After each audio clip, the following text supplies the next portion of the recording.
Keep going. Hello Ivona, I see you. And let's have a look. Where is it? Keep going. Here we go. Let's try this. Okay.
Alright, I don't have the heart to throw him out of the studio. So he's right here. He's already made his presence known. Here he is. Bubba is here again. The lights are very bright, so they're hurting his eyes. He's in the studio now, and he just wants a morning cuddle. Okay? He likes to have a morning cuddle. He's a little bit off camera. He's right there. Anyway, what can you do? I mean, I can shut the door. I can completely shut him out of the studio, but then he whines and cries, and I have to be all tough and mean.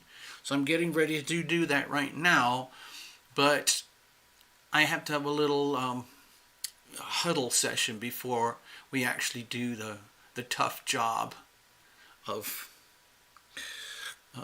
creating a little bit of privacy here. So anyway, we're going to go look at the Astrodoodle for the day in just a moment. And I'll show you why it's kind of a significant day as far as I'm concerned over here. I haven't started filling in the blanks yet because I'm still holding on to little Bubba. And that's just how it is for now. Oh, he's squirming a bit. Oh, maybe he wants to go. I'm not sure. Let's see. So you can't see him, but... oh, there he goes. All right. All right. So I'm hoping he can take care of himself for a little bit here while I do these chores on the screen. This is the Astrodoodle for today, so just bear with me and we'll get to it. Actually, probably best if you guys chat amongst yourselves for a bit because I have to concentrate. Hello, Ice Queen. Wow, that's very nice. You know what? I'm going to play a song called Ice Cream. Ha ha ha. That'll sort of go in a line with your kindness. Okay, it's a short little tune here. Okay.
Bubba, I'm working.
Okay, let's see if I can do this.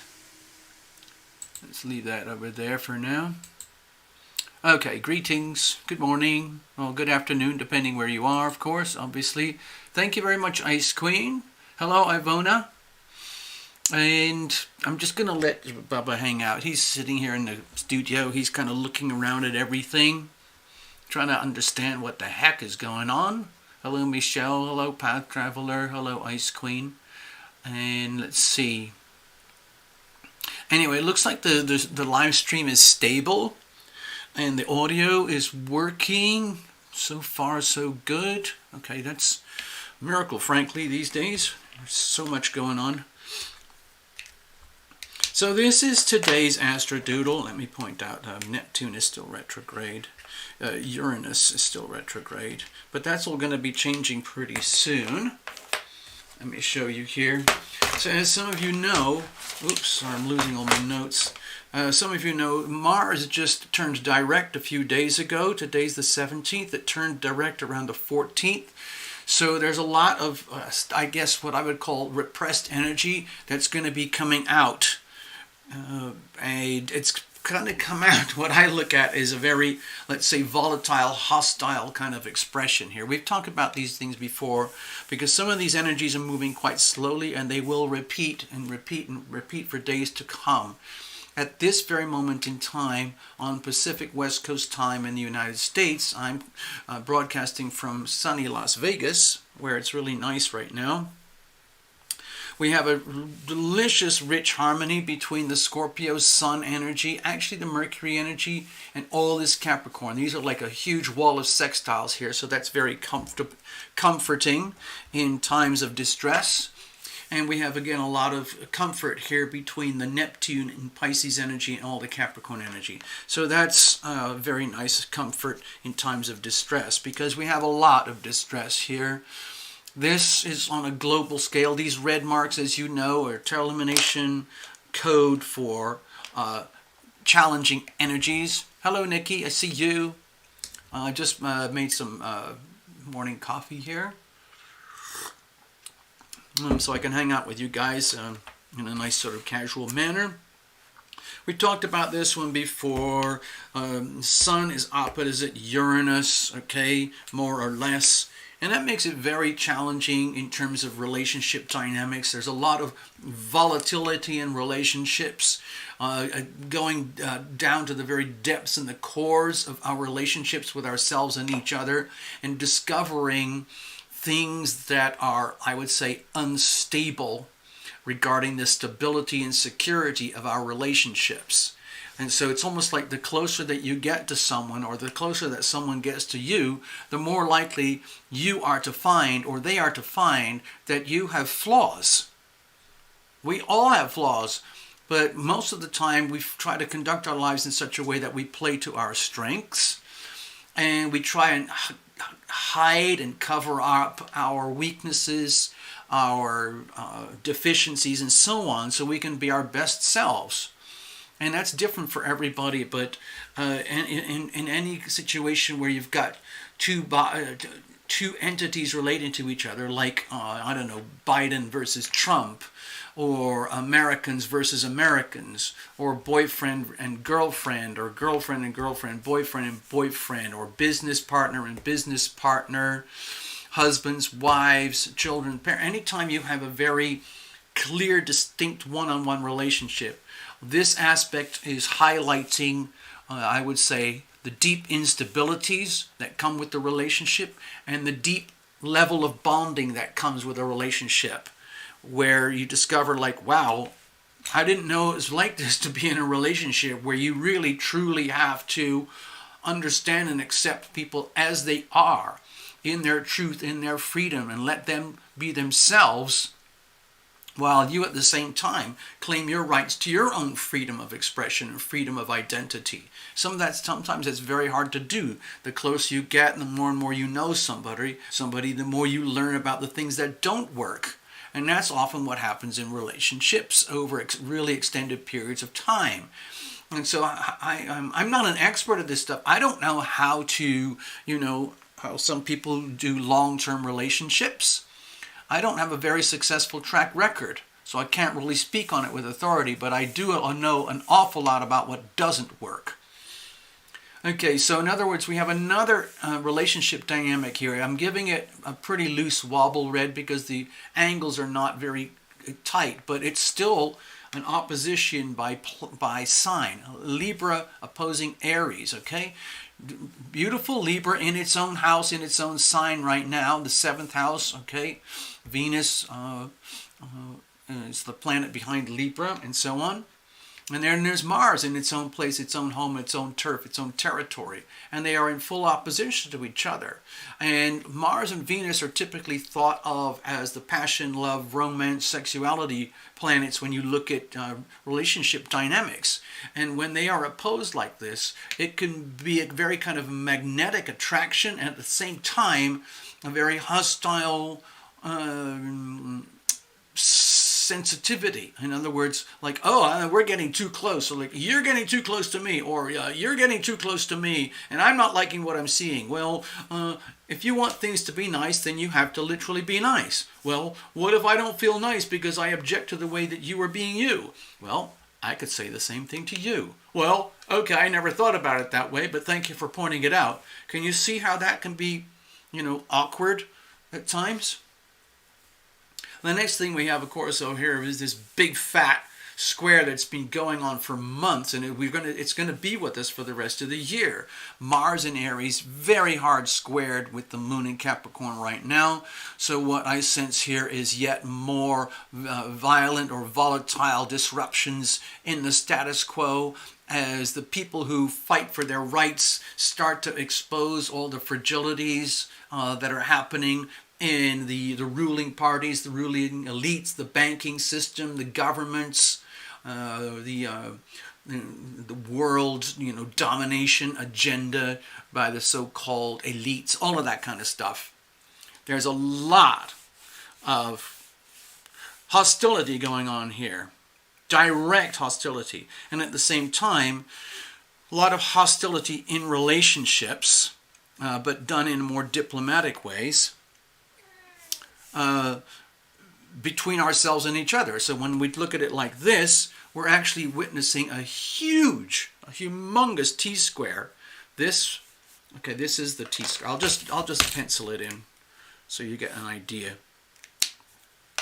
So on this Tarot Lumination Astrodoodle, this is the T-square. I'll show you.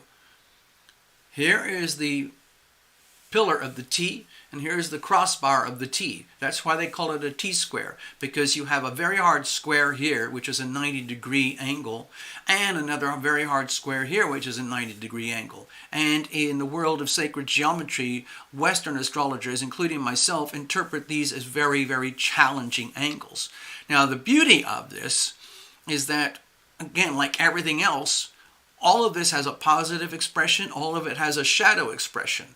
And even though this is very challenging, it's we grow through our challenges. So what exactly is happening?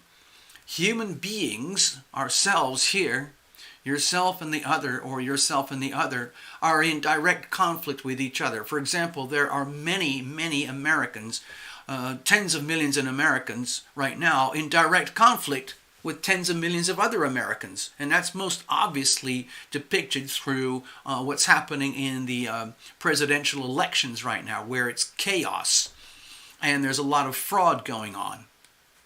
Provable fraud. Of course, the mass media, as you know, they don't want to report that. We'll talk about that later, maybe. But this is the T-square. This is the T, the letter T. Okay, it kind of looks like this. And this is really, really tough. But again, we can learn and grow from this. Yes, Path, exactly, the love-hate dynamic. Over here, this is what I consider the astrological depiction of what we're seeing in the American elections right now, and the concept is spreading on a global scale. Humanity is realizing the degree of fraud that is occurring between itself and itself. Humans defrauding human beings, especially when you look at it in terms of the pyramid of power, where these folks here, the self-proclaimed the self-proclaimed elites of the planet are very, very determined to maintain the status quo and maintain their vice grip power, ownership, and control of the masses. It's just like the same dynamic as having a very big company that has a very powerful monopoly, and nobody can stop it, nobody can control it, and they're going to do everything they can to maintain their monopoly. And that is exactly what's happening right now in America, especially notable with the United States Federal Reserve and a lot of the big mega corporations that are globalized, especially in media and the commodities and resources. Also in big scale pharmaceuticals, big scale agriculture, big scale communications and media, Hollywood and Facebook and Twitter and Google and YouTube and all that crowd, okay? So, anyway, this is the background of what is happening today. So this is for everybody. How do you deal with it, of course, is your business, because this might affect you. Let's say you are an Aries rising, Aries sun, Aries moon. This is how it would look for you. If you are a Capricorn, it would look like this as a solar chart. If you are a Libra, it would look like this for you. If you are a Cancer, it would look like this for you. And of course, there's everything else in between. But I'm just trying to illustrate a point here. This stuff is happening right now in real time. So how are you dealing with that? Now, of course, if you happen to be someone who has specific planets by birth, for example, in Scorpio or Taurus, Pisces or Capricorn or Libra, or even Gemini, Sagittarius, you might be feeling this a little bit extra strong, okay?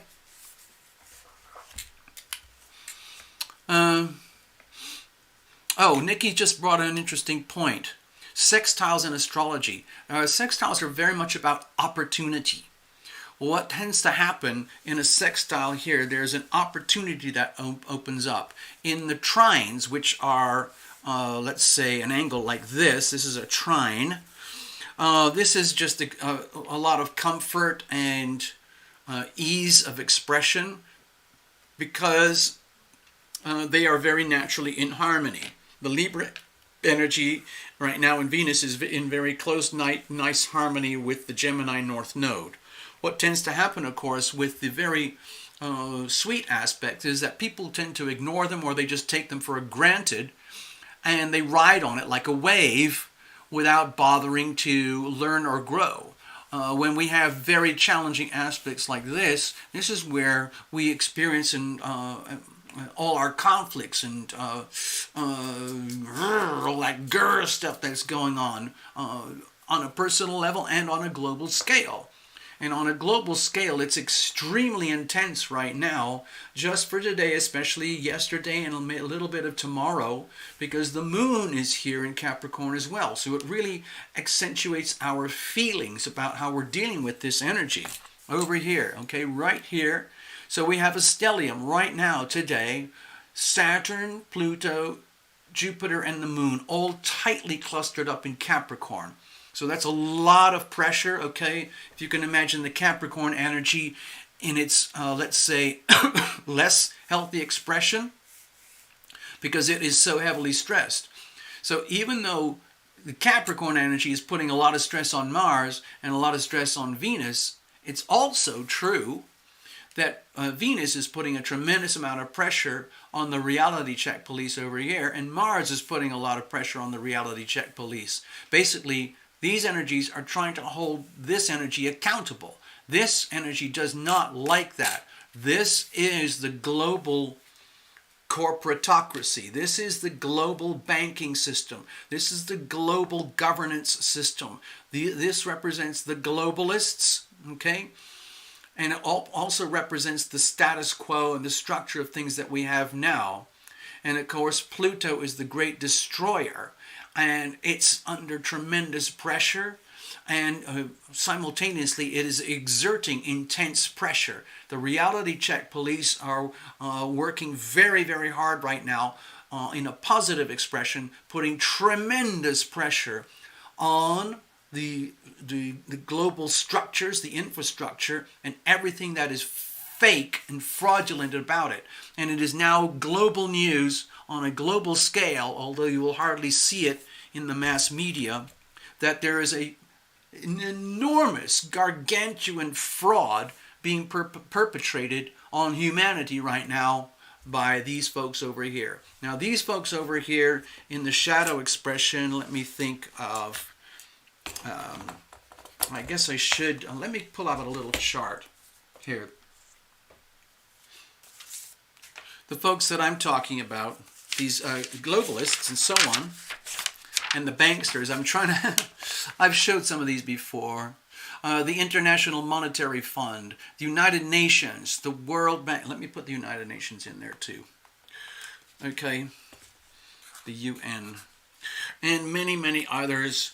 The International Monetary Fund, United Nations, the World Bank, the Bank of International Settlements, the World Economic Forum, the Rockefeller Foundation, the Bill Gates Foundation, and many others under that category are deeply invested in the status quo, the Capricorn control and dominance. That would be, we talked about this before, the corporatocracy, the rulership of the world by very powerful corporations, the media, Hollywood, news, resources, gold, timber, water, and so on.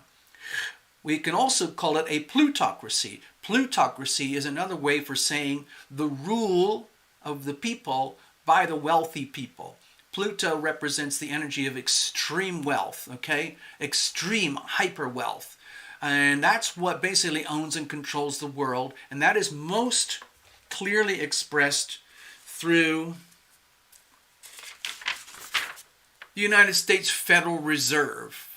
Okay, it's one of the most powerful but invisible institutions in the world, and it essentially owns the United States, and it owns the federal government, whether you're a Democrat or a Republican. So it doesn't matter if if Trump wins or Biden wins, the Federal Reserve owns the federal government. Okay? And so how do we deal with that? Because a lot of people across Earth are starting to say, wait a minute, this is not cool. I didn't know this is how things were. Well, the fraud is starting to become exposed on a global scale. And hundreds of millions of people are starting to realize, my God, we've been defrauded on a massive scale since 1913, when the U.S. Fed was first born, when it gave birth to itself. And now the United States Fed is being held accountable, and they don't like that. They're determined to maintain their dominance and control over the world through Wall Street, all the rest of the banksters, Money Fund, Bill Gates Foundation. These are the globalists, and they kind of have I look at it like this. The globalists, I'm putting that all in one basket. This basket here, you could say, is represented by this energy here, okay? Now at the same time, the destruction of this basket is also represented by this energy here, because it's the same energy, but it's expressing in different ways. So as the reality check police are crushing down and exposing the fraud, intense pressure, exposing the fraud and the corruption that exists at the very, very top of the global elite, these folks here, they are being held into accountability. They don't like that, okay? So what they do is they employ the media to perpetrate their agenda. It's basically propaganda. And if you haven't figured that out now, you're going to find out soon enough. And the reason they don't like what's happening right now is because they're starting to realize, especially in terms of the world of money, because money is universal and power is expressed through money and the flow of money or the restriction of money on a global scale. And there's this new phenomenon coming out called honest money, which is a challenge to the world of fake money, which is owned and controlled over here. And the world of honest money is starting to figure out a way how to operate outside and above these folks to the point where these folks become irrelevant. They don't want that to happen, so they're going to try and find a way to keep themselves relevant by continuing to force their agenda more and more and more aggressively. And what that looks like to us, the average, consumer, let's just say the public, the consumer, what that looks to us is this beautiful package deal called the Great Reset. The World Economic Forum does a very good job of showing it as we're all going to be connected together, and everyone is going to own nothing, and everyone will be happy because we guarantee that we've got total control of everything, and we're going to make sure that everything works perfectly for you guys, okay? So all you have to do is surrender your privacy, your human rights, your guns, your constitution, your right to freedom of speech, your right to protect and defend yourself, your rights to the rule of law, your rights to silence, your rights to your due process in court, your rights for freedom of expression, freedom of religion, and your rights to honest money. Okay? So that's all you have to do. Give up all that stuff and we'll take over and you're going to be happy. That's their agenda. Personally, I'm not buying it. I don't like that stuff. Here we are. I've listed them: the corporatocracy, the plutocracy, the oligarchs, the monopolists, the globalists. It's all one thing. It's these folks here, okay? And there's a lot of dirt associated with this. A lot of people who are anti-globalists are being put into a basket of crazy people called conspiracy theorists or QAnons or anti-establishment, all those kinds of things, which is understandable. And also, I don't know if you noticed this. Hold on, let me show you something. I can't really do it directly right now. Hello, I was here earlier, but I don't know if you've noticed it, but if you, so I don't really watch mass media. I don't watch mass media news like ABC, CBS, NBC, CNN, MSNBC, the BBC, even Fox is corrupted. They all have a corporate structure that they're trying to maintain. And like when you look at the real culprits, some of you know them, YOUTUBE, for example, and GOOGLE, and FACEBOOK, and TWITTER, and so on. They're starting to be held accountable. And several of them, including the boss of three of them, in other words, Mr. Z, Zuckerberg, so on, and the other fellow, Mr. Dorsey, and the other fellow, Mr. Gupta, over at the Alphabet Company, they have all been dragged into Congress to try and be held accountable. Because right now we still have a president called Trump who doesn't like the things that I don't like. So I kind of align with Trump in that way, even though in some respects he's considered a highly despicable person, because he is actually a member of the elite. So what can you do? I know it's a little bit of a tricky thing. And in America, we've been forced to pick sides. So what I'm trying to hint at, hold on. Let me go back over here. Oh, the screen. Hello, what's that? Fifth Amendment. So yeah. Oh, sorry. I just saw some notes there pop up on the chat. Let me go back over here to the stage a second. I'm kind of scrambling all over the place. I don't want to keep you guys for a long show. I know you've got a day to live and so on. I just put together some notes. As you know, this fellow here, if you can read my writing, Mr. Z, and this fellow over here, Mr. D, and the other fellow is Mr. G. They have all been held up and pulled into Congress, and they're being grilled and told to answer for what is now being clearly identified as mass global censorship. In other words, these folks here who own those big companies, I'll just write them, I'll just show you. So there's no ambiguity. Um, give me a second, I'm writing quickly. As you know, those companies are being accused of, you know, mass censorship. And of course, they don't like it because they are incredibly wealthy, incredibly powerful.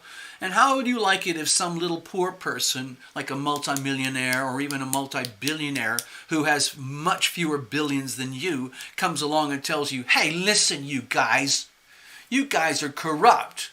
You're just censoring everything to fit your agenda to what works for you and your corporate agenda, which is all about this and power.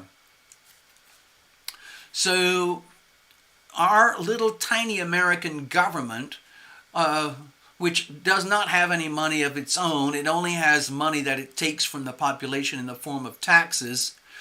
Our federal government is attempting to pull these people into accountability. And what they're discovering is that it's actually very difficult to do because these folks have so much money and so much power and so much control that they can literally create their own reality, and so long as you believe it, then that's what is reality. You know, perception is reality, and these folks are the world masters at creating perception, and they do it extremely well. And of course, as you can imagine, all these folks are aligned with these folks here, because it all works extremely well. They are all essentially totalitarian monopolists. They only care about total command and control for their benefit at your expense. And what's happening right now, in case you haven't figured it out, is that they are doing everything that they can on a massive scale to consolidate their power and execute their power on a scale that's never before imaginable. It's unimaginable how big it is, how powerful it is. And yet we the people, we the little people, the little sheeple, tiny little people, like in the United States, we only have 330 million people. That's nothing compared to the global population. And yet, we in the United States, we're the only population on Earth. Okay, it's a little bit, to me it's a little bit embarrassing. We're the only population on Earth that has created our own agenda, which is basically this thing. I showed this many times. We have our own agenda, which is almost 180 degrees opposite to this one. On the other hand, America as a country is, I would say, at the epicenter of this thing. So we go back to this energy over here. If I had my American chart, let me go over here. See if I can find the chart for the United States. Here we go. So for example, even though we have our Constitution, we have our Declaration of Independence, okay? We have this identity which is enshrined in our country. And we have people who are hired to protect and defend this above themselves, above the law, okay? This is the law of the land. And this is a huge, enormous problem for these folks, because these folks do not want to be held accountable according to this. So what they're trying to do, in case you haven't noticed it, all across America, in the educational system, in corporate worlds, in politics, all around the United States, every aspect of American culture, schooling, education, it's all being, I would say, deliberately eroded in such a way that this thing doesn't even hardly exist anymore. It doesn't really hardly exist in school or the way kids are raised or brought up in this country anymore. Instead, people, young people especially, are being indoctrinated and into this kind of attitude, which is essentially one massive global communist dictatorship ruled by these particular elites. And they're basing their business model on Marxist-Leninist philosophies, most clearly exemplified by the Chinese Communist Party today. The Chinese Communist Party is an expert at operating like this. And the only way you can do it really effectively is by using extreme violence against your own people as needed, which is what they do. And they don't apologize for that. They are thugs, they are bullies. They are basically a massive prison camp, slave camp, owned and operated by the Chinese Communist Party. And it works really, really well if you're on the right side of that equation, if you don't mind being one of those people. I'm not one of them. I don't want to be in that world. I like the idea that I have this, or at least what remains of this. So I discovered something just the other day. It didn't make any big headlines anywhere, but where did I put it? Okay, I have a note over here. It just went under the radar. I think it was Path Traveler who might have informed me. I can't remember because I get a lot of knowledge from Path Traveler, but recently, very recently, Trump signed into, what do they call it? Signed into law a new thing called the new 1776 Re-Education Act. And it is designed to reconstitute the Constitution at the grassroots level, starting with little children and schools and high schools and colleges, where all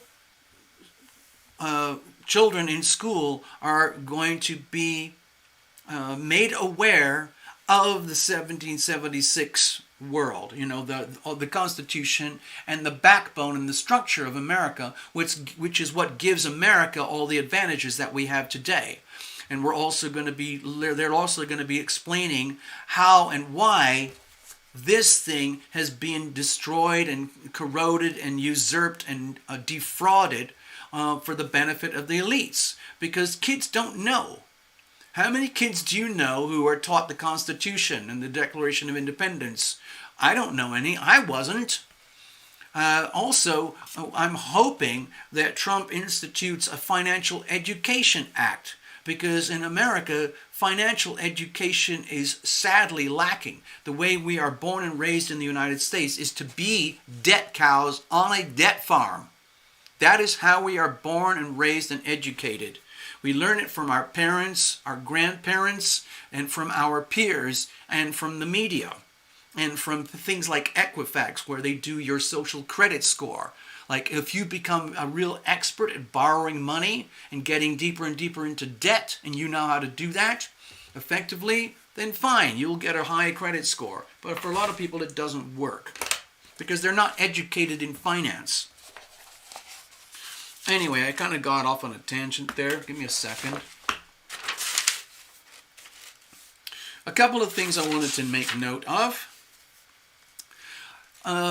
Again, I pick up little scraps and things. Most of the stuff that I find, I cannot see it or find it anywhere on the mainstream media. So I go trolling around bits and pieces on YouTube and BitChute and places like that, and links that friends send me and so on.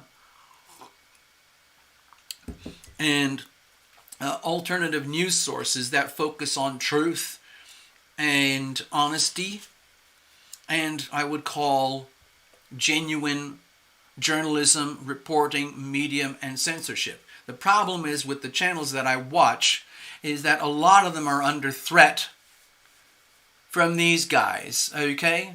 These guys do not like honest, open, genuine news or journalism or communications. They like complete propaganda and control, okay?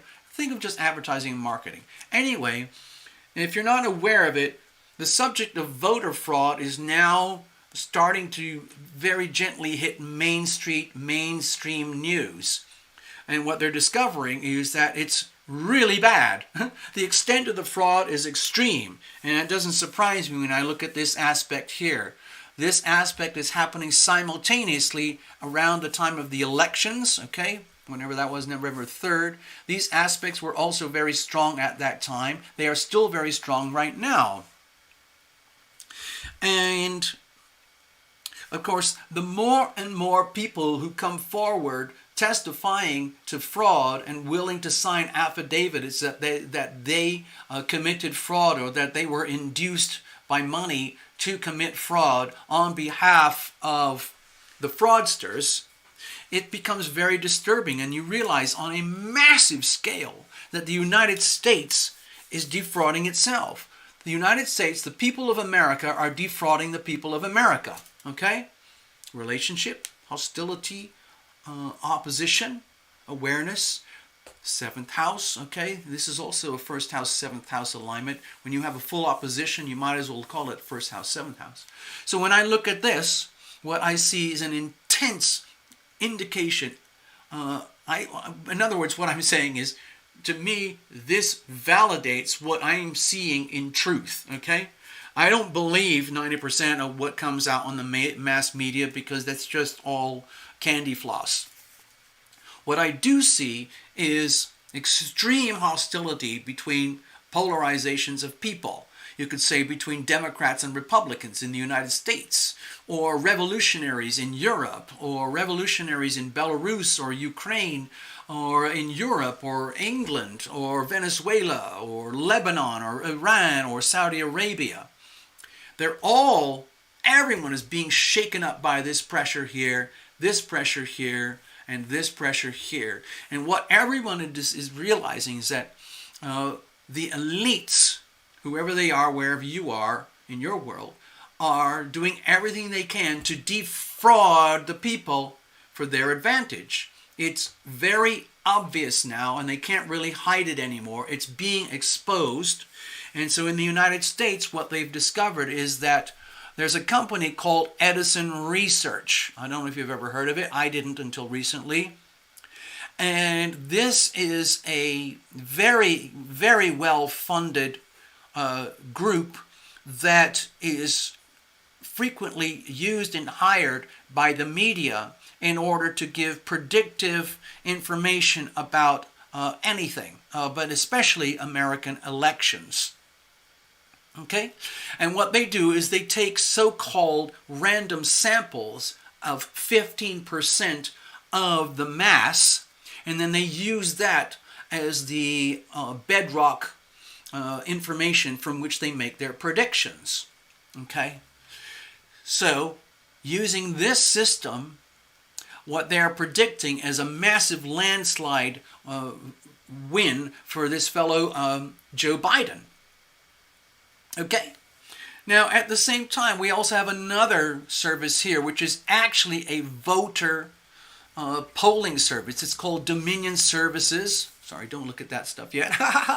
It's a voting service. I mean, you have to have a voting service somewhere. And it's a massive operation. And they kind of do everything on as a needed basis. Whenever there's a big election somewhere, people hire Dominion Services to conduct the elections. That's where they take in the votes and count the votes and declare the winner. Okay? Now, I think it's kind of funny and strange and weird that Edison Research is basically primarily owned and funded by the Mr. William Gates, the Bill Gates Foundation, also the Rockefeller Foundation. Okay? They basically operate this thing here. They fund this thing. And guess where these folks belong? They belong here. Now, isn't that a coincidence? Ha, ha, ha, ha, ha. And also the Rockefeller Foundation. That comes from here, here, here.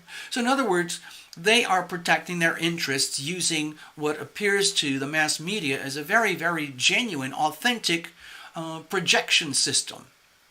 Thank you very much.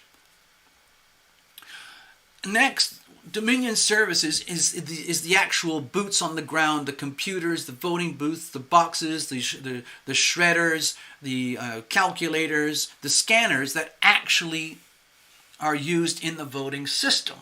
And this system over here is very popular in Venezuela, Argentina, and a few other places in Central America and across the world, where there is a very celebrated history of voter fraud. Okay? So both of these systems are operating right now in the United States. This system, by definition, is evil because it is designed with software in order to perpetrate fraud, to make it look real and at the same time perpetrate fraud. Okay? So that's what's happening. They use it in so-called democracies to rig elections so they end up looking real. But this is fraudulent. This is fraudulent. And this is on a huge scale. Monumental scale. Are you seeing anywhere anything about that on the mass media? No. Okay? But it is happening and it's real time. And there are certain people who are not happy about this information. They believe it is fraudulent and is fake, and now it's becoming exposed. The people who are exposing the fraud are usually people aligned with the Trump folks, because the Trump folks want to stay in power. And what they're noticing is that there's a massive discrepancies going on, and the true numbers bear no relation to the reported numbers from the Edison Group or Dominion Group. So that's essentially what we call fraud, okay? So, I was saying something a little bit earlier. I just saw this. I forgot. I was trying to say it earlier, but I forgot.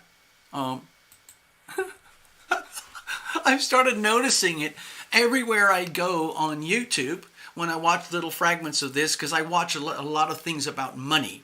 Okay? I watch a lot of things because I'm trying to learn about honest money and how it compares with dishonest money, fraudulent money. And so I'm trying to educate myself so that I'm not such a victim. Okay? Anyway, wherever I go now, I don't know if you've seen it on your feeds, but there's a line that comes right under the video, and it's all about, "Hi, this is Google YouTube. We are here to assure you that all the information that you're getting about your elections is true. Click this button to learn more about voter integrity." You gotta laugh. I mean, it's... There's another one that goes under it as well. Just check that. It'll probably be under this video later once it's all, put out online. I just think it's so funny. Anyway, I just wanted to share that one. Sorry. And so, as you've probably noticed, I kind of ramble, I kind of go all over the place. I'm very envious of these really big successful channels that are very good at knocking out the details about this stuff, where they get it, how it all works, and they're very good. Like some of these guys wear suits and ties, and it all looks really incredible and professional.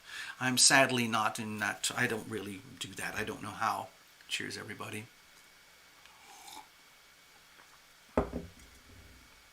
The next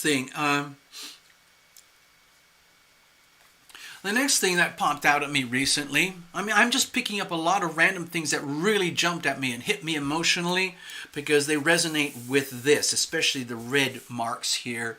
Anything that triggers my awareness of this red stuff, I latch onto it. And I'm taking full advantage of all the sweet stuff here, which is basically makes me feel like I'm safe, I am guided, I am protected as I live through all of this. I see this as massive disruption, global disruption, fraud, and it's going to be triggered, and we're going to be dealing with this for years to come. And we're just seeing the beginnings of it now, the birthing pains, the labor pains that are going to really become much more acute and profound the closer and closer we get to 2024, okay? So I'm just giving you a heads up right now. I'm thinking years ahead. I am planning years ahead. It's hard enough just to operate day to day, but the way I operate, I tend to look at things from a very massive perspective, extremely far away, as though I had my own, satellite way up in the universe.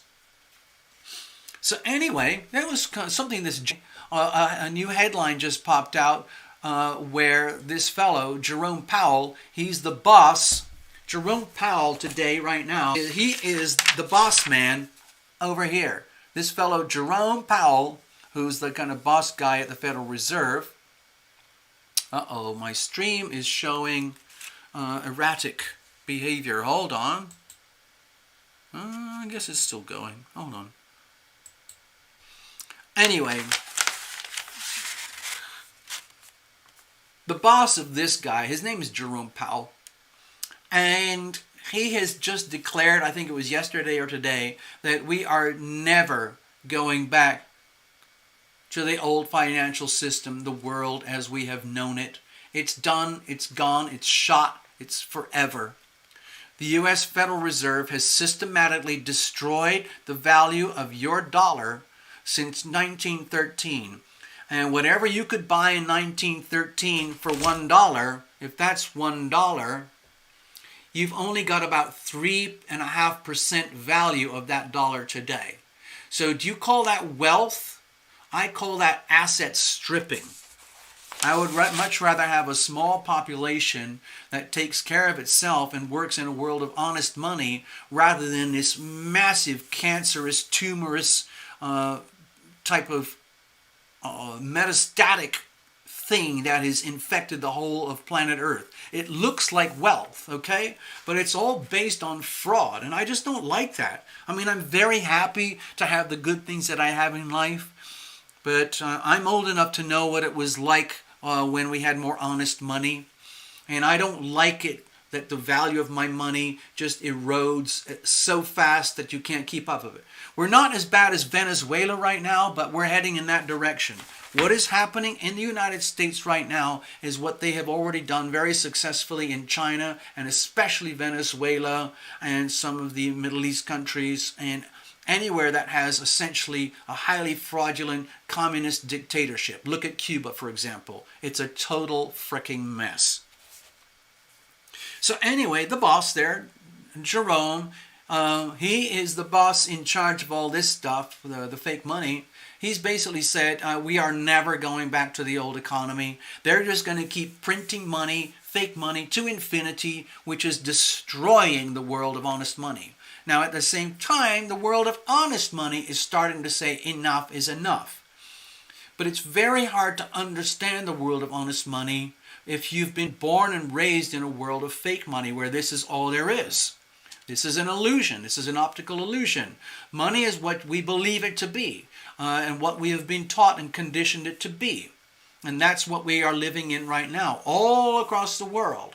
But there are some people who live in a world of honest money, and they have things like they own land, they own their properties, they own income-generating property rights like pop songs or what do they call them? Patents for inventions, and it generates revenue. Or they own gold, or they own silver, or they own farms that generate revenue. Things like that. I would say honest money.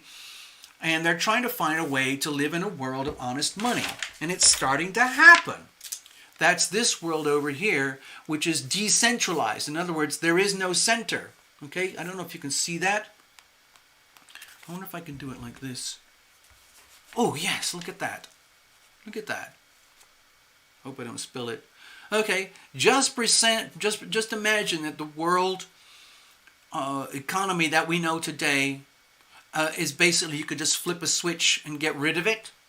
We would have this, because this is what is starting to grow now. We're starting to grow. I'm using green lines here because that's a healthy indication of flow between persons, banks, individuals, countries, corporations, where they don't have to go through this thing here. And this world of honest money is extremely destabilizing, very disturbing for the world of fake money. And so what we're seeing right now, we're starting to see this thing happening on a global scale where the people in charge of all the fake money are starting to acknowledge that there is this thing called honest money, which is down here, and the people in boss of the fake money have been pounding honest money into oblivion for decades, to the point where it hardly exists anymore. You're probably aware that the gold markets are completely fraudulent. They're completely manipulated by Wall Street. So gold can't even operate in its honest way, even if it was allowed to. It just can't operate because the markets are so defrauded. Okay? They're so corrupt. In other words, in the United States, the American stock market has nothing to do with reality except unless you believe in this world of fake money. And they're going to keep this program going as long as they can. Okay? It would be the same as you having a credit card and nobody stops you from spending it. There's nobody, nothing. You can do whatever you want. You can buy a sports car. You can pay off your college loans. You can buy all your food. You can buy a house. And if that's not enough for you, you can just swipe it and buy something else. And there's nobody, nothing stopping you. That's what these folks do. Okay? And they do it at our expense of we the sheeple, we the dumb money, we the common people, we the people who were born and raised and conditioned and taught to live in a world of fake money so that they could vacuum it up through the debt farm and the slave camps. It works extremely well. It works extremely well for these people. But there's enough people on earth right now who are saying enough is enough. So I am sensing revolution. The first inklings of revolution are starting to happen right now. They started in about 2009-10 when this thing called Bitcoin appeared. And Bitcoin was this digital experiment trying to create digital pretend like toy money that operated just like pure gold, where it could not be controlled by these fake folks here. Now today, of course, it is a bit corrupted, but this is kind of like a bellwether indication of where things are heading. And this thing that they call Bitcoin, in case you're not aware of it, it's a digital currency. And I'm not an expert, so don't quote me, but it is growing and it is growing and it is becoming a part of the global economy right now to the point where you can't ignore it.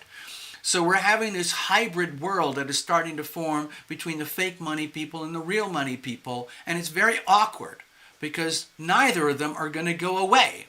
So I see that again as a lot of the push here, push here. Fake money pushing away the real money. The real money wants to push away the fake money. And we're just starting that right now. We're in the birthing stages here. There are some people who are very advanced. They understand all this stuff, like Vitalik Buterin and Brad Garlinghouse and all these folks and Brian Brooks and everything. Those are the folks who are the leaders in this world of new money, honest money. They are in the vanguard. And it's a bright and shiny, new, beautiful thing. But it's very scary for the plutocracy. On the other hand, they're probably going to want some of that action too. So in case I'm trying to learn as much as I can about this stuff. And it is its own thing, but there are other things in the world of cryptocurrencies besides Bitcoin. It's an incredibly advanced community, and if you're interested in it, I would recommend exploring and learning more about it. I'm learning a lot because I'm very interested in the world of honest money. I want to be able to operate out here. And guess what? On that note, today, actually just a couple months ago, hold on.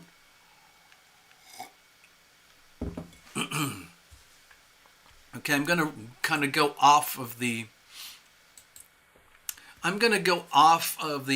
astrology and the tarot for a moment and just talk about this honest money thing. So, to me, I understand the principles, but the technology is so advanced, at least to me it is, that I struggle to keep up. Now, there are people who are extremely advanced. They understand it all. They are already in the front lines. In the United States, we have a fellow called Brian Brooks, who is now being appointed for the next 5 years to be the head of the Office of the Controller of the Currency for America. Now that is a big deal, okay? He's like the boss of the money, the way it operates in the legal system. And that's a different job from that guy, Jerome Powell, because Jerome's going to be going away soon and they're going to have someone else. There was a lady who was just proposed to take the role from Mr. Powell, and her name is Judy Shelton, and she almost won, but she didn't. That tells you how fierce this battle is. Honest money, fake money. And I like to blame it all on the planets. It's being displayed perfectly. And so there's another thing that's going on right now. There's this in the world of honest money, it's being mostly, let's say, expressed through the world of cryptocurrencies and also in the world of global financial exchange. Every day, trillions of dollars are exchanged in the global banking system. And it's a very clumsy, old system from the 1970s. It's basically obsolete and redundant, and it's populated by monopolists and oligarchs because they built it and it works for them. It's very clunky, it's very slow, it's very expensive, and it requires all the big banks and the central banks to hold massive amounts of currency in reserve just to be able to transact with each other. And so that money is basically like dead money. It just sits there doing nothing. And we have this new thing that's coming out, which is extremely disruptive. That's another buzzword. It's been going on for years now. Disruptive. Think of Sun opposite Pluto. Creative destruction. There's the sun, there's Pluto. And so what's happening in the world of creative destruction with global finance, there's this Bitcoin thing, which is perceived sort of like a digital gold. Like the worse things get in terms of fraud in the marketplaces, the more people want to do something safe. So they hedge their savings, they hedge their portfolios, they protect themselves, they defend themselves. And what started off as kind of like an amusing project has turned into a global phenomenon worth billions and billions of dollars, and it's getting into the world of Main Street now. And the bigger it gets, the more legitimate it becomes. It starts to become real. And so Bitcoin isn't just a toy anymore or a mythology or a gadget. It becomes real money because enough people believe. It's a consensus. Now, since that time, there have been other advances, and one of the most interesting ones is this concept of creating a utility where all these massive global banking systems are interacting with each other in such a way that is, let's say, transparent, honest, and true, and immune from corruption. And that exists already. It's a thing. It's in the crypto world. There's something called XRP. Okay, I don't pretend to know a lot about it, but what it is, it's an extremely powerful tool that does an extremely effective job of eliminating all the inefficiencies in the global banking system. It is so powerful, it is so effective that there are a lot of people inside and at the very top of the global system, the globalists, who don't want that to happen. That's a problem. Now, at the same time, inside the banking world, there are enough banks and bankers and central banks and countries who do want honest money, and so they are adopting this new system, and it works beautifully. So that's another example of fake money trying to crush out honest money. And the thing is, you can't stop this honest money from growing. It's very powerful, it's very, very new. On a global scale, it's still almost invisible. But it will become more and more apparent over the next 20 years. We're going to see huge leaps, huge advances in the world of global finance, especially starting in 2021, when Jupiter moves into Aquarius, and almost simultaneously Saturn moves into Aquarius. This is going to be very disruptive energy, revolutionary technology, the good side of it and the shadow side of it, battling simultaneously. It's going to expand dramatically. Jupiter in Aquarius is going to expand these revolutionary concepts of what is good for the people. We the people. The dumb money, the sheeple, the people who just basically woke up and thought, oh, I got to get a job, otherwise I die. And then the governments take their taxes. And if you want to get a house or a car or shelter or a college education or certified in something to do something, or if you want to go on vacations and you don't have enough so-called currency to do that, then guess what? You borrow. And you go into debt. And then the moment you take on debt, you are now officially a debt cow. Welcome to the population of America. Welcome to the population of Western Europe. Well, and China, and almost every country on earth that subscribes to the existing financial system of debt. All the currency that exists on earth today is based on debt. It does not exist unless debt is created, okay? And it's highly inflationary, and it's ultimately destructive to you, the debt cow. So my interest is to get out of debt. I don't actually have any debt, so in some ways I feel lucky, but I also suffer because I do not allow myself to access the world of debt, because if I was able to access the world of debt in a way that suited me, then I could buy houses and really nice cars and trucks and go on vacations, and I could have my own amazing little infinity credit card that just allows me to just get further and further in debt, which is what the United States federal government does anyway. But you can't do that as an individual. The federal government can. They can just spend their credit card to infinity, and there's nothing to stop them. But you can't do that. If you go too far, you will be slapped down. Your Equifax report will go down. And then you have to learn and retrain yourself how to be a good debt cow. Do it properly, okay? Anyway, so I just saw the note there from Path. I kind of drifted off. This thing called XRP, okay? It sounds harmless enough. It's a little 3-letter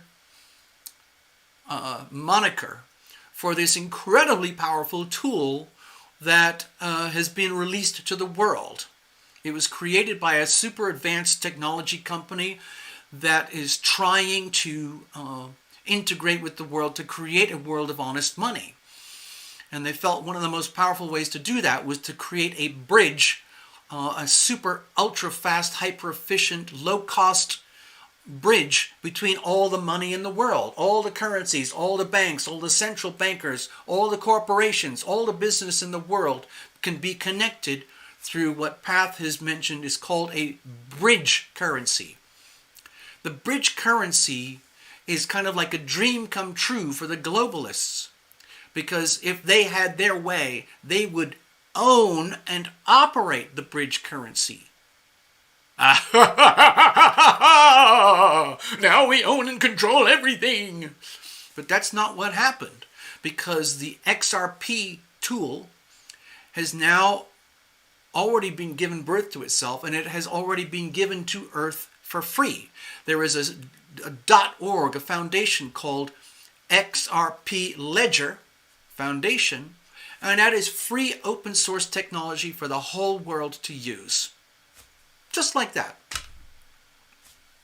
No cost, no charge. It's incredibly valuable, incredibly powerful, and it is starting to get adopted on a global scale. And eventually it will be adopted worldwide. But the farther and farther it goes into adoption worldwide, the more and more resistance it is going to receive from the corporatocracy, the plutocracy that wants to maintain control of the fraud and the fake money. And the thing is, both things are happening simultaneously. You'll see that very loudly in 2021 when Saturn moves into Aquarius, Jupiter moves into Aquarius. There's going to be a massive surge of desire for freedom. In other words, the whole things that we were talking about earlier, like the American Constitution, we, the people, are starting to wake up that a lot of our so-called rights, as enshrined in our Constitution and the Declaration of Independence, have been perverted, defrauded, minimalized, shoved over to the point where it hardly exists anymore. And there's enough people in America who are waking up, they're realizing, oh my God, we're screwed, man. We are utterly freaking screwed. This is a big problem. Now, the thing about America, I said earlier, we only have 330 million people here. We're still the biggest global economy, but there are other people who want to take us over because we're very inconvenient. The United States, in its genuine structure, which is built on the Constitution and the Declaration of Independence, that is the number one biggest obstacle to the globalists. Their goal as the globalists is to destroy America as we know it, to destroy the Constitution, to destroy the Declaration of Independence. And the reason they have so many problems here is because there's just enough people who are like, that doesn't work for me. I kind of like things like that work. They're more honest. I don't want to live under the shadow of a totalitarian communist regime that's controlled and operated by the IMF, the BIS, the WEF, the Fed and the central banks. I don't want that. It's almost like, I would rather have my privacy, my freedom of speech. I want honest communications. I want honest money. I want honest relationships. I don't want to have to look at my friends and family and wonder, are you the family snitch? Or look at my neighbors. Or look at my different places I go. Are you the snitch who has been hired and bribed by the regime to report that I don't like fake money, I don't like fake politicians, I don't like fake votes, I don't like fraud? That's a problem, because that's what they do in China, okay? I don't want to live that way. There's a lot of Chinese people who don't want to live that way either. So, hold on a second. I'm going to do something. Hold on. All right, just...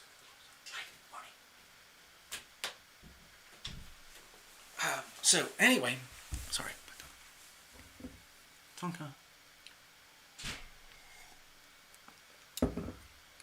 So, I'm kind of making personal rants here. I'm very comfortable with myself and who I am and how I am. I just tend to not display my personal views because they are, in some ways, a bit controversial or very contradictory to a lot of other people's views. But I'm at a point where I really don't care anymore. I am who I am, and I know my weaknesses, I know my strengths, and I'm personally much more interested in living in a way that I would call it a more human life. I don't want to be an automaton where I am completely owned and controlled by a communist totalitarian regime, where if I do not behave according to their agenda, my lifestyle will be crushed or limited or reduced, or I will be disappeared or penalized into oblivion. I'm very, very concerned about my personal rights. Hold on, Bubba needs to go. Hold on, here you go, Bubba. Okay, there you go. I didn't realize it, but Bubba was taking a nap under my bed. Huh.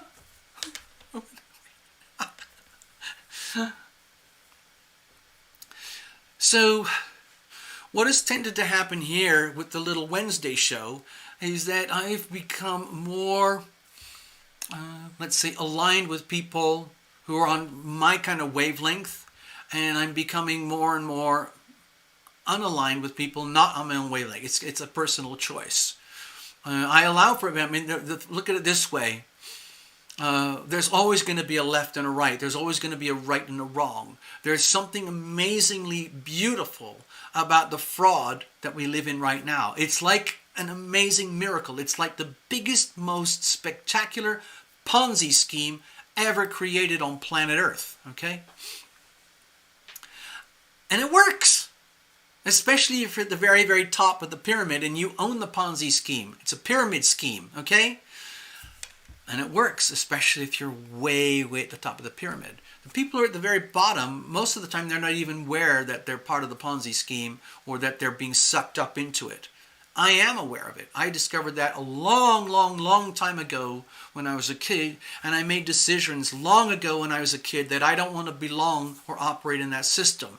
And I have suffered personally because of my decisions, because I would rather have my freedom, my privacy, my rights to protect and defend myself, and my right to choose who I relate to, how I relate to, where and when, and all of that, rather than live under a total command and control system. So I choose that, and it's deliberate. But it's actually very hard to do that on a consistent basis because both worlds exist simultaneously. There is a world of honesty out there.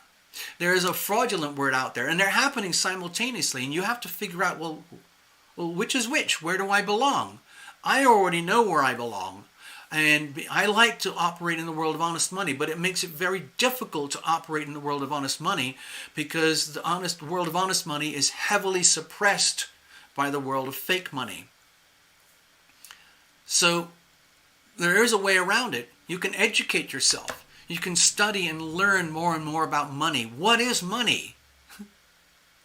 What is it? What is the history of money? If you want to learn more, you can watch the Michael Maloney channels about the history of money. And in gold money, you will discover that in every empire or every city or town where currency was issued, there was always a tendency for the leaders at the very, very top to spend more and do more than they really had the resources to do. And so they would raise taxes. Okay, that's normal. I believe in taxes. I think taxes are a good thing, so long as they are done responsibly and our elected leaders behave responsibly. Sadly, that doesn't exist anymore. And so because in the United States federal government, because we do not raise enough money in taxes in our federal government to do what the federal government wants to do, it has to create currency out of thin air. And they do it very well, very effectively. And what happens is, basically, the more and more fake money you create, the less and less your existing money retains its value. And that's called inflation. And inflation is an extremely effective and very, very subtle form of theft, where they get your money without you knowing it. It's beautiful. It's an incredibly successful machine. And it's fraud on a massive global scale. I learned about it long ago. I mean, I don't like it, so I don't play that game. So I kind of live way, way out in the fringes. And through this channel, I've met a few people now where I feel comfortable and safe enough to talk about these things. And they are, I would say, supporting or validating or endorsing my feelings and beliefs. And we share and exchange information. It makes me feel like, wow, I'm not insane. Wow, there are others. And then the tiny number of people with whom I feel on that alignment, it starts to grow. And I'm the least educated person when it comes to the technology, but I have an awareness of the feeling and the concepts. And so what I'm hoping is that I can stay aligned and continue to stay aligned with my preferences to live in a world of honest money and abide by the thing that I think is very valuable today, which is the U.S. Constitution and our Declaration of Independence, because nowhere else on earth has that. The United States, in particular President Trump right now, like him or not, is really the only thing that is standing between America having a chance to rebirth itself and come back into its kind of glory. I know America has a lot of problems and flaws, but we also have certain things that everyone else wants if they wish they could have, but they don't have it because they never bothered to enshrine a constitution in that we did. So in certain ways, the United States is exceptional on a global scale. There is no other population on earth that has our constitution, the way it's drafted and put into law. That Constitution and that Declaration of Independence, as I've said, is very inconvenient for the oligarchs, the plutocracy, the corporatocracy, the globalists, okay? Very, very inconvenient. And that's why they're doing everything they can to destroy it. And they're using basically the mass media as the destructor, okay? They're trying to block out your awareness of truth and honesty. They want you to believe their version of the truth, which for me is essentially fraud. It's the absence of truth, which is lies by omission, which is another version of fraud. Okay? So, yeah.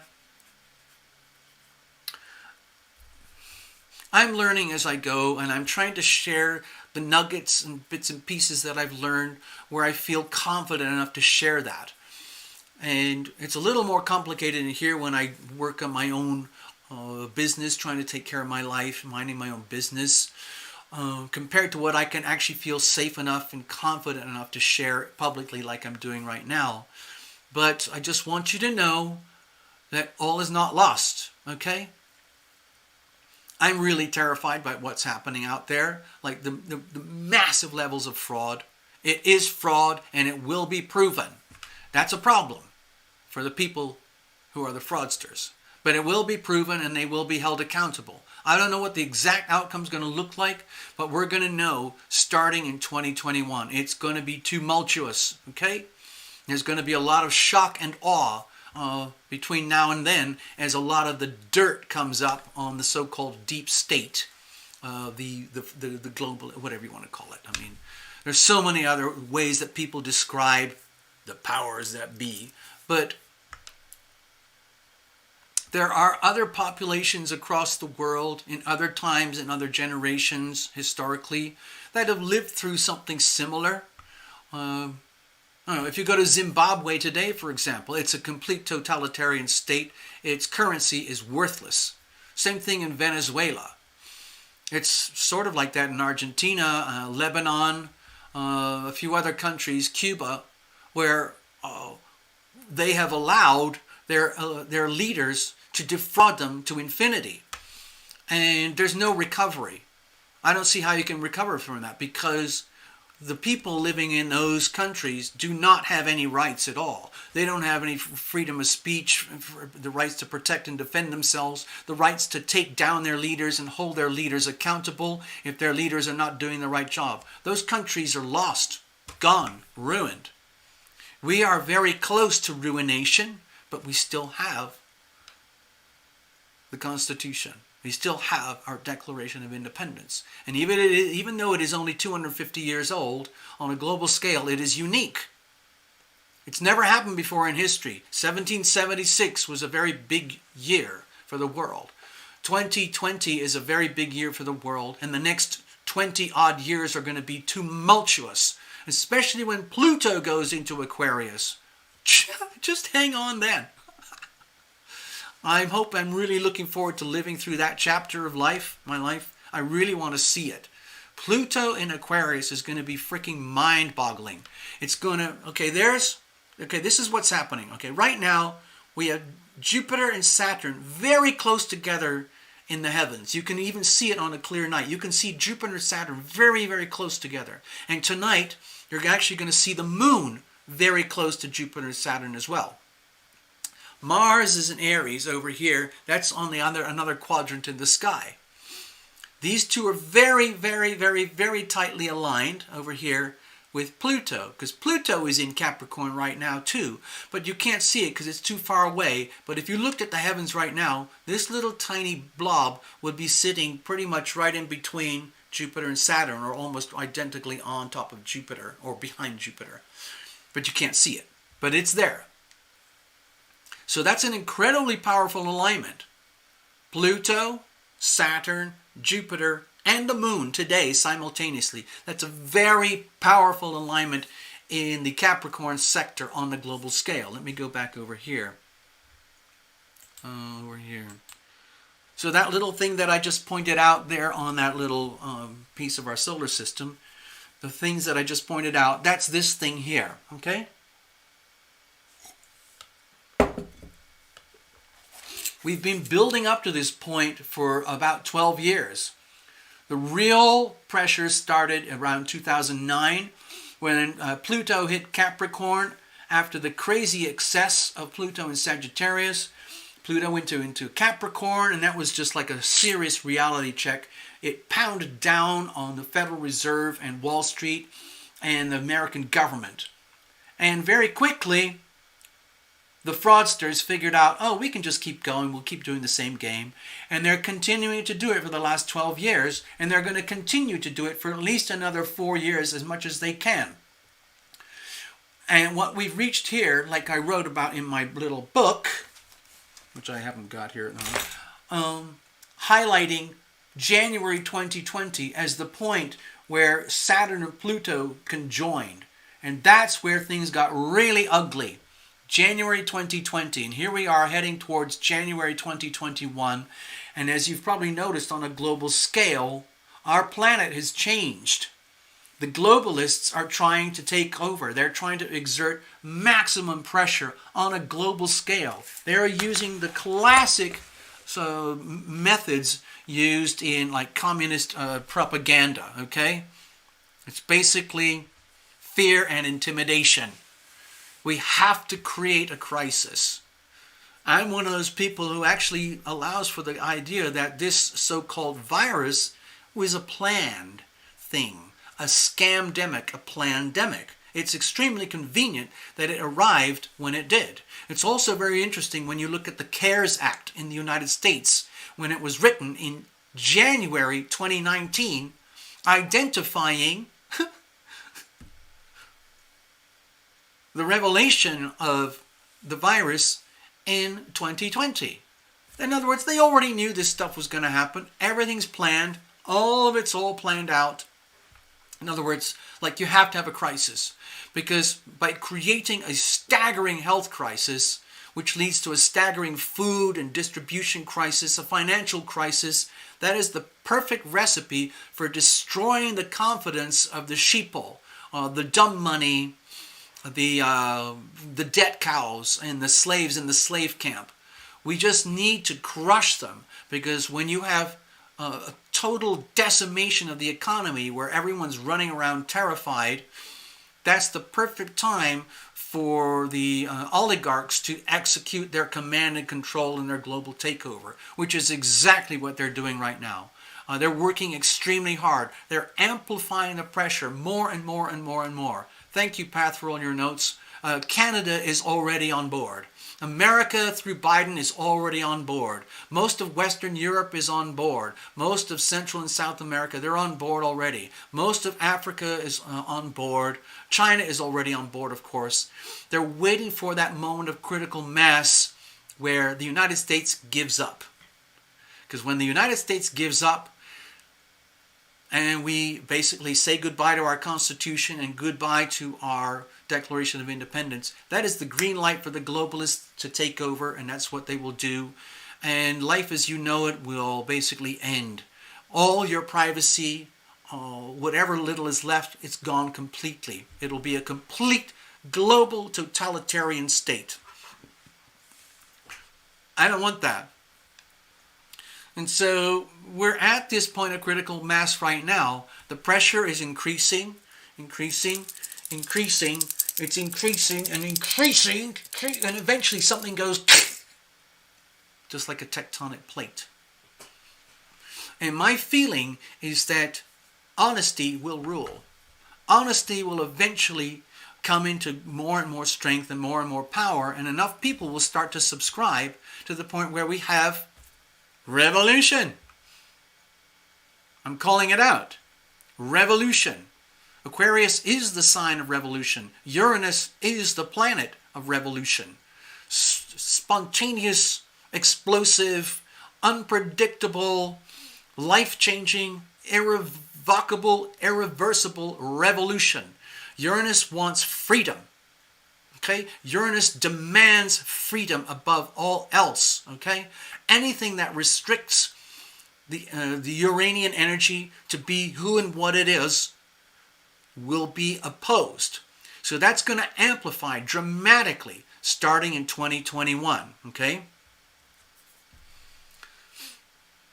So how does that look? Like in America, what I'm seeing is that it wouldn't surprise me at all if we start to see America versus America. Americans versus Americans. It's already piling up. The globalists are already funding some very dark energy people to try and attack and take down the other people who are perceived as dark energy people by the other people. Pick a side. I know where I stand. And so they're like deliberately fomenting revolution. Armed, violent revolution. I showed you that on the chart, okay? That's what I'm sensing here. Next year, 2021, Mars, the planet of war, okay, is going to move into Taurus. And soon it will line up. Mars conjunct Uranus in Taurus.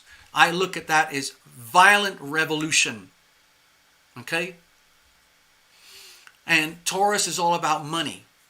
I think that's going to be one way it's going to express itself is revolutionary, violent demands for honesty in our governance, our corporations, our media, and our money, our currency.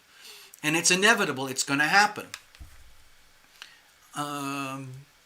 Exactly dates, I'm not sharing that publicly yet, but I have my own opinions about the dates where things are really going to escalate. For example, you might want to look at the Aquarius season 2021 when we have an Aquarius new moon, perhaps also an Aquarius Leo full moon. Just look at that on your calendar, okay? Be prepared, people. Be prepared. So the energy of revolution is going to amplify dramatically in 2021. The energy of instability. Taurus represents money. Money is going to start demanding freedom, honesty, and freedom of movement, completely unhindered and shackled by the fraudsters. Okay? It's going to happen. It's going to be, I would say, a very choppy, exciting, bizarre, exciting ride. It's going to be very volatile.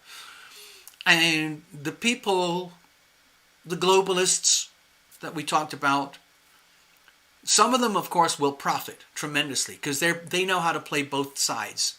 Okay? They know how to play the role of honest. They know how to do the fraud simultaneously. I'm not so good at that. So what I see is a kind of bizarre, exciting, weird revolution in the world of global finance, which is going to reach into global governance, which is going to reach into the global populations. And then you have to kind of pick a side. Where do you want to be? Do you want to live in a world of honest money, honest relationships, honest communication, privacy, your right to protect and defend yourself? Or do you want to live under a massive umbrella of a totalitarian, dictatorial regime where you don't really exist anymore? You're just a number. You're a debt cow on a slave camp somewhere.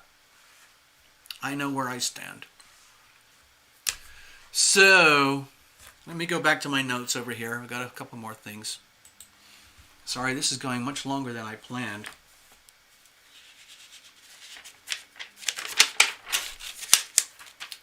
Oh yeah, I think I mentioned this. Actually, I did. Jay Clayton. He's the boss of the Securities and Exchange Commission. They look over, they're the watchdogs for Wall Street, okay? Wall Street, of course, is the ultimate machine that commits the fraud that we've talked about here. They're extremely capable, and they've been caught many times rigging the gold markets, and they get little slaps every now and again. The Securities and Exchange Commission basically says, hey, JP Morgan Bank, you've been a bad person. We're going to fine you $1 billion for rigging the gold markets through what's called spoof trades. Bad. And then the bank goes straight back to business again the next morning, like nothing happened. So anyway, the boss right now, this guy Jay Clayton, he's not very interested in honest money. He basically is a slave to Wall Street. He is basically resigning early. He's decided to step down. I don't know why, but he is stepping down. He's anti-crypto. He has been holding up a lot of developments in the world of honest money because he can do that because he's in a position of extreme power on the side of the elites here.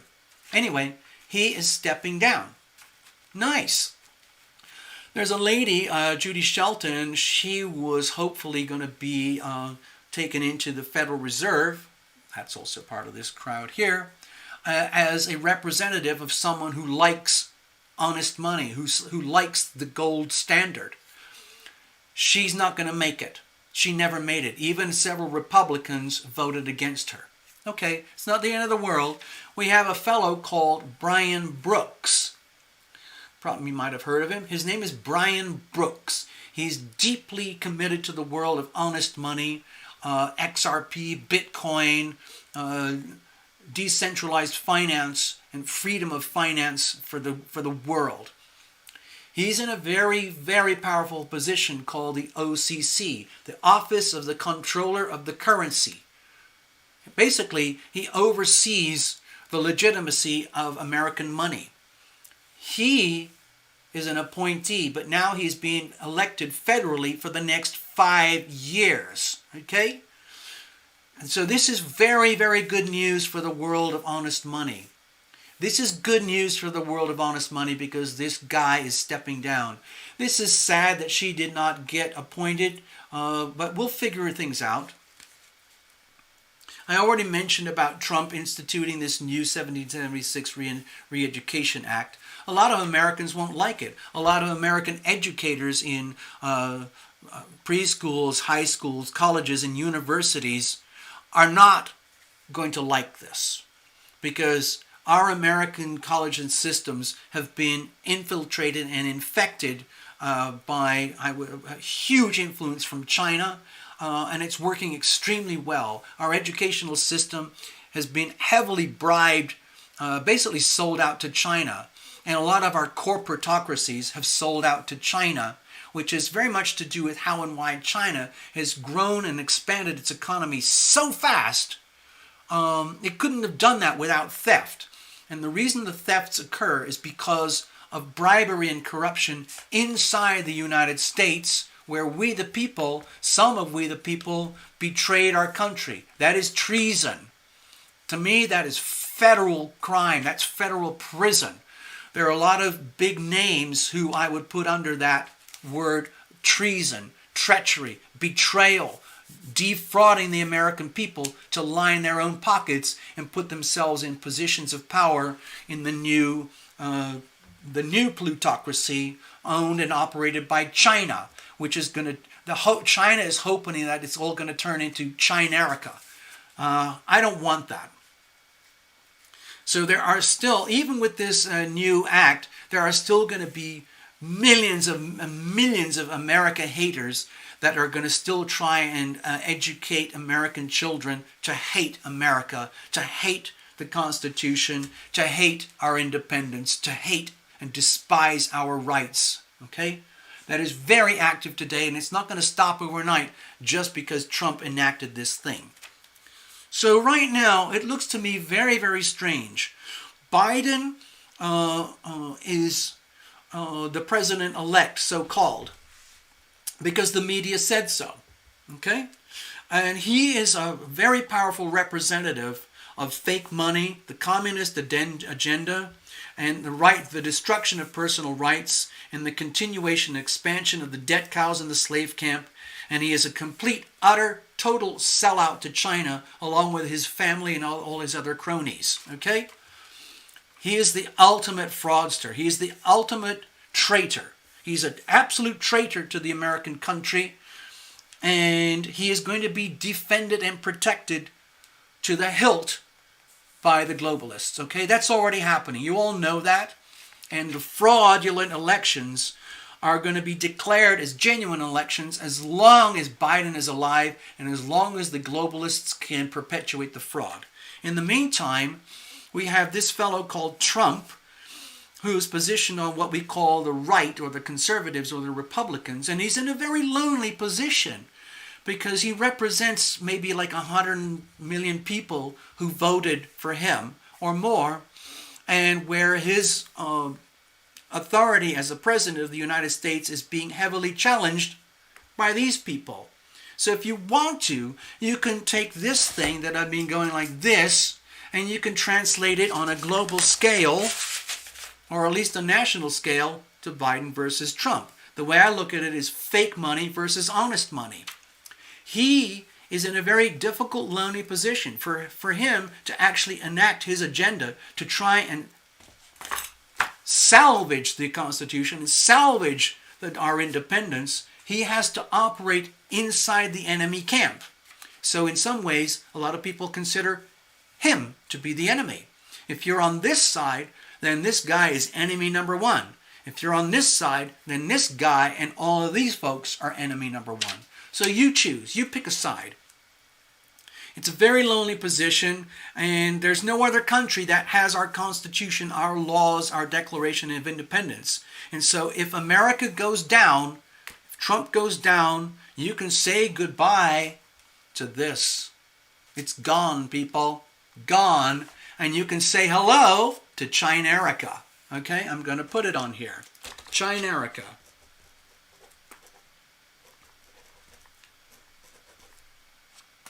That's what you're looking at. So you choose, where do you want to be? Trump is very interested in honest money. He's very interested in getting the gold standard. That's why he tried to get Judy Shelton appointed. But even some members of his own party shot her down, because you can tell how corrupt it is in Washington. It's so corrupt that even Trump's own party members took her down because they are just as corrupted. A lot of them are just as corrupted as these folks over here. So anyway, things are going to spice up, and these things are going to warm up over the next couple of months. We still have the rest of November and all of December to live through with most of this energy here. And then 2021, things are going to go berserk, okay? Things are going to go absolutely berserk. So anybody, if you're on this side and you want to stay there, you're welcome. Have fun. Enjoy yourselves. I align with this side. This fellow is a very bizarre, strange, despicable character in his own way, but he stands for things that I cherish, and so I have to, by choice. I didn't really participate in the way that I'd like to fully, but anyway, I am revealing my true nature here, and I'm sorry that offends people, but that's just how it is. I don't like fraud. I don't like being screwed over in business, finance, jobs, contracts, money, all of that stuff, because I've had to deal with it so much in my life. I also believe, okay, I'm going to share something. I also believe that I was alive around the time of the wars leading up to 1776 and the wars of independence, okay, inside the United States, also around 1787 and around the 1860s. I believe I was alive in past lives during those times of extreme violence, upheaval, war, blood, death, where we had Americans against Americans, violent bloodshed all across America, as we started giving birth to ourselves in this thing that we call the United States today. And here I am, reincarnated now in this lifetime, where I'm starting to look around me and I'm starting to see these staggering parallels between my past lives and my life today. It's like a Pluto return. We've talked about the Pluto return, okay? Whew! There are channels, as you know, on YouTube that are being randomly censored. Well, it's not random, it's actually highly targeted. As you know, my channel is already highly penalized and I operate at a very, very strangulated algorithm. And so that's how it is. I can't, I'm guilty until proven innocent. I've done everything I can to prove my innocence. I've, cited my rights and everything, but the decision makers have declared that my channel needs to be penalized, so I live like this. I also know other channels now that have been declaring how they are becoming censored and penalized because they do not suit the agenda of the monopolists, the oligarchs who own and control the media. We talked about that at the beginning of the show. But we're still here. We're going to keep going. There are some people who have channels that are much more, let's say, in your face than I am. They're very, very, very in favor of the honesty, and they are very aggressively doing everything they can to undermine and uncover the fraud and expose the fraud and share it to the world, to the masses, to the people, because they don't want to live in a world of fraud, nor do I. Okay? Path has been very active. Looks like she's sharing a lot of links and everything. It's very, very good. I'm so glad that I kept the little channel going here, and I've met the people that I've met through the channel, because I don't feel so lonely anymore, because I used to work in a very kind of solitary bubble for so long in my life. Even whatever job I had, whatever career I had, whatever city, town, and relationship I had, I always felt very kind of remote, like I'm from way, way out there. And I feel that I am. But in this lifetime, I'm feeling like at least I'm getting a sense of connection with Earth, okay? So here is Earth. Most of the time, I feel like I'm way out here. I'm just floating way, way out here. And then every now and again, I have to check in here. So I feel like I'm multi-dimensional, 5, 7, 11 dimensional. But over here, you have to operate in a 3-dimensional manner. And I'm doing everything I can to learn how to do that. So these Capricorn lessons now that are very intense and long-term and ongoing, and still ongoing for the next 4 years, they're very valuable to me. And I'm doing everything I can to learn as much as I can and grow from this so that I'm not a victim. I don't want to be a victim anymore. I don't want to die. I don't want to shed blood for my beliefs and having to protect and defend myself. I want to survive through this and come out the other side and have the chance to experience a world of honest money, honest relationships, honest politics, honest corporate governance, honest banking. It is possible. Okay, so that's the end of the show. I'm going to leave it at that. We'll see you next week, okay? And we'll do it all over again. Stuff is going to happen between now and then. I'm not sure what. I haven't really discussed the Scorpio new moon. I'm sorry about that. I haven't really talked about the next lunar thing that's coming up. We're heading into some eclipses. We're going to be touching on the Sagittarius-Gemini axes for eclipses. That's going to really touch on Mr. Donald Trump, for example, because he has a North Node in Gemini, and we're living in a chapter in history right now where we have the North Node in Gemini. So is that some kind of randomness? I see it as divine guidance, divine ordinance, sacred geometry. It's not a coincidence that what is happening today at the Pluto return with this appearance of this bizarre character called Donald Trump, it's not a coincidence. He's such a... Anyway, I'm going to stop talking about him. I just want to wrap it up. I've already kind of shared what I can for today. I hope this helps you clarify who you are and where you stand and the decisions that you're going to start to have to make down the road, because you're going to have to make decisions. You can choose to stay blind if you want. You can choose to accept the continuation of the status quo and believe and accept whatever they put at you, throw at you. Or you can subscribe to honesty. All right, that's enough. Let me go over here. All right, that's it for now. I'm just going to say farewell. I'm going to play one of my little songs. It's called I Am Guided. Okay? See how you like that.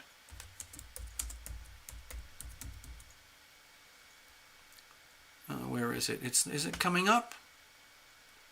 Here it is. It is okay. It should be here. Let's see if this works. Bear with me. I am guided, I am protected, I am guided, I am protected, I am guided, I am protected, I am guided, I am protected, I am guided, I am protected, I am guided, I am protected, I am guided, I am protected, I am guided, I am protected.